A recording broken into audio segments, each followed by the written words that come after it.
Mica, ¿cómo fue para vos y tu familia ver a tu papá en esas fotografías divulgadas por el régimen agonizante ya después de 971 días en desaparición forzada? Mucha impresión porque pues yo no me esperaba una foto así de mi papá. Tenía la esperanza de que él pudiera tener su libertad y poderlo ver en persona y no en un estado tan...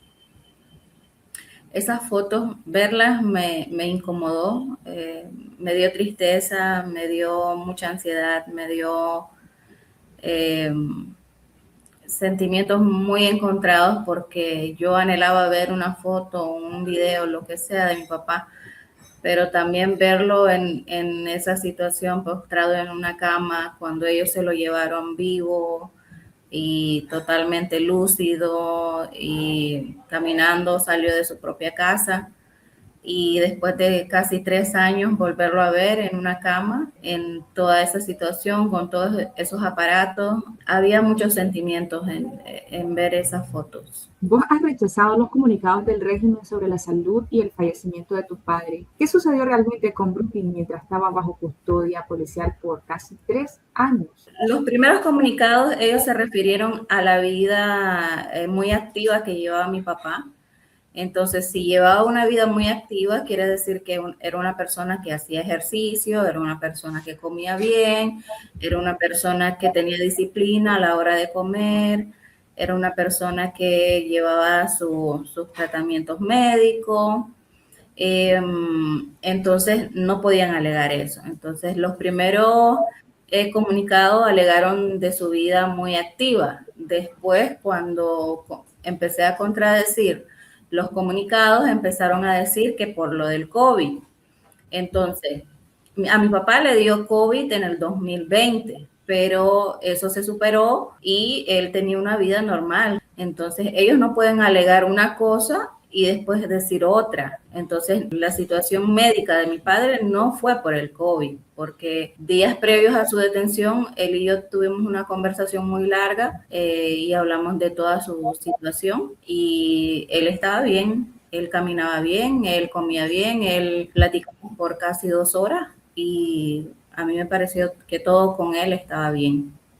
Entonces ahorita no pueden alegar después de 3 años que no sabemos en qué condiciones se encontraba, no sabíamos en dónde lo tenían, no había visita, no teníamos paquetería como familia y todo lo que los derechos que a él fueron, sus derechos fundamentales que fueron violentados y después alegar que ya tenía una situación de salud previa, cuando yo lo niego rotundamente. El régimen ha afirmado que familiares de Brooklyn lo acompañaron cuando estaba hospitalizado, pero nunca mostró un video o una fotografía que lo probara. No conocemos la versión de otros familiares. ¿Qué ocurrió exactamente cuando tu papá estaba hospitalizado? Yo siempre exigí que dieran prueba de lo que estaban diciendo. Ellos mostraron prueba de que Nancy tuvo visita, pero Nancy está con un régimen de casa por cárcel. Entonces, no sé por qué se tomaron la molestia de sacar a Nancy desde donde la tenían para llevarla a ver a mi papá cuando mi papá tenía familiares. Hoy están 6 familiares presos, amigos cercanos, la señora que siempre asistió a mi padre y mi sobrino, mi primo, mi tía. Entonces, no pueden alegar que no había familiares. Los familiares hemos buscado por 3 años, pero el gobierno nos ha negado la visita. Mi familia por parte de mi abuelo lo han intentado buscar, como mi familia por parte de mi abuela han tratado de buscarlo y nos han negado todas las visitas que nosotros hemos solicitado con carta, hemos ido de manera personal y siempre se nos han negado las visitas, ni siquiera nos habían dicho en qué cárcel se encontraba. Entonces, ¿cómo íbamos a saber dónde buscarlo? Nosotros buscábamos y cuando los medios ya divulgaron de que él estaba enfermo en un hospital, tratamos de ir a los hospitales y también de buscar información. Y lo que nos dijeron es que no había nadie, una persona con ese nombre, que no hay ningún paciente con ese nombre. Entonces se nos ha negado ver a mi papá de todas las formas posibles. ¿A qué familiares se refería el régimen cuando dice que lo visitaron en el hospital? ¿Alguien pudo verlo? ¿Cuándo? ¿Esto no ocurrió? Yo sé que el último día llevaron a Nancy con uno de mis hermanos, pero también le negaron la visita a mi tía. Tú sabes que ir de nuestras comunidades o ir desde la costa Caribe hasta Managua, eso implica gasto, tiempo. Y mi tía llegó el 30 a tratar de ver a mi papá y a ella le negaron la visita. Ellos tomaron la cédula y le dijeron que para las próximas visitas tal vez le tomaban en cuenta, cuando no fue así. Y cuando hicieron el comunicado público, pusieron el nombre de mi tía, como que mi tía había visitado a mi padre, cuando era mentira. Y mi padre, en el momento de la muerte de mi padre, nadie lo estaba acompañando, él estaba solo. ¿Qué pasó después de la muerte de tu papi? ¿Tuviste vos alguna respuesta a tu petición de que te permitieran entrar a Nicaragua para enterrarlo en Sandy Bay? No, había un silencio total acerca de mi petición.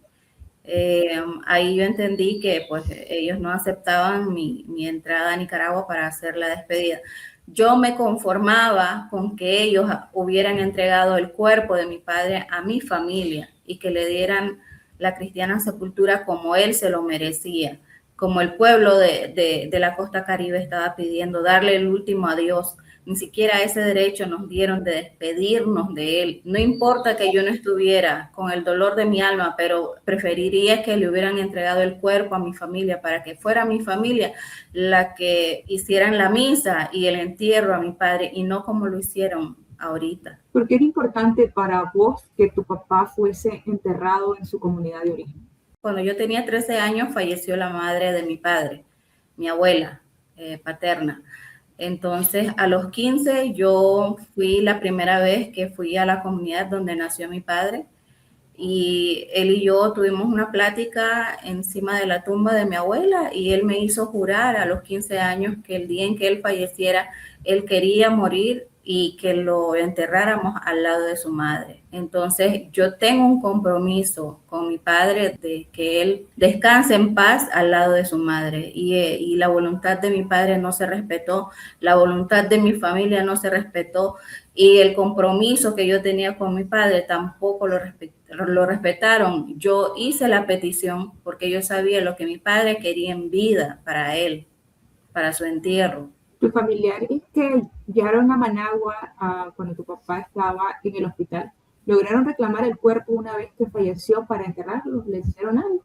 Ellos reclamaron el cuerpo, ellos pidieron el cuerpo para que sea entregado a la familia y que ese cuerpo sea trasladado, el cuerpo de mi padre sea trasladado a Bilbo y Portocabezas, hacerle una misa en Bilbo y Portocabezas y después trasladar el cuerpo hacia Sandy Bay, Taral y Dauper, que es donde nació mi padre y donde descansa mi abuela. Le negaron y le dijeron que no iban a ser entregado el cuerpo a mi familia. Esa fue la molestia y el reclamo, y por esa razón hoy están presos y desconocemos el lugar o paradero donde se encuentran ahorita actualmente. Brooklyn fue sepultado el 31 de mayo en un funeral encabezado por diputados del Frente Sandinista, Humberto Campbell. ¿Quién tomó las decisiones sobre el funeral de tu padre? Evidentemente no se los consultaron a mi familia porque mi familia llegó desde Portocabezas dándose cuenta por los medios de comunicación o por las redes sociales del fallecimiento de mi padre. A nosotros no nos fue avisado. Entonces mi familia viajó de nuevo de Bilbo y Portocabezas hacia Managua para reclamar el cuerpo. Nosotros, obviamente, como todo ser humano, sabemos que alguien fallece, te deben de entregar el cuerpo a la familia. ¿Por qué un gobierno debe de conservar un cuerpo que no es su familiar? No entiendo la actitud del gobierno del por qué retener un cuerpo, secuestrar un cuerpo y encima de eso dirigir una misa que no participó ningún familiar y nadie de mi familia tampoco estuvo en un entierro. No tengo ninguna explicación del actuar del gobierno hacia todo lo que hicieron con mi padre. Me parece O sea, hasta ahorita todavía no asimilo el por qué hicieron esto, por qué arrebatarle el cuerpo, o sea, ya fallecido, de un hombre que merecía tener un descanso y merecía que los familiares, que los amigos, que las personas que lo conocían, que la población de Bilwi los acompañara y las comunidades lo acompañaran y darle su último adiós, llorarle. Para nosotros es muy importante el llorarle a nuestros muertos, el acompañarlo, porque cuando algún familiar muere de alguna comunidad, toda esa comunidad se paraliza y apoyan a la familia doliente y sufren con la familia doliente y apoyan a la familia doliente porque saben el sufrimiento que tienen en esos momentos. Entonces no nos permitieron que llorarle a mi papá, y para mí me parece que es una falta de respeto hacia nuestra cultura y hasta nuestra forma de enterrar a nuestros muertos. ¿Cómo ha impactado en tu familia y también en la comunidad miskita este secuestro del cuerpo de tu padre? Mi familia está muy triste, está muy asustada también a la vez de lo que pueda pasar. Tienen miedo y pues ya tienen secuestrado a 6 personas por el simple hecho de pedir el cuerpo de mi padre. Entonces, mi familia está muy, muy asustado porque no nos imaginábamos de que simplemente por pedir el cuerpo tengan que llevarlo a la cárcel a 6 personas que estaban con el dolor encima. O sea, no solamente sufrimos nosotros, también están sufriendo mi familia. Y mi familia, porque nosotros no estamos dentro de Nicaragua. Ellos fueron en nombre de nosotros, sus hijos, para pedir el cuerpo de mi padre. ¿Qué se ha sabido de estos familiares, parientes que fueron encarcelados por reclamar el cuerpo de tu padre?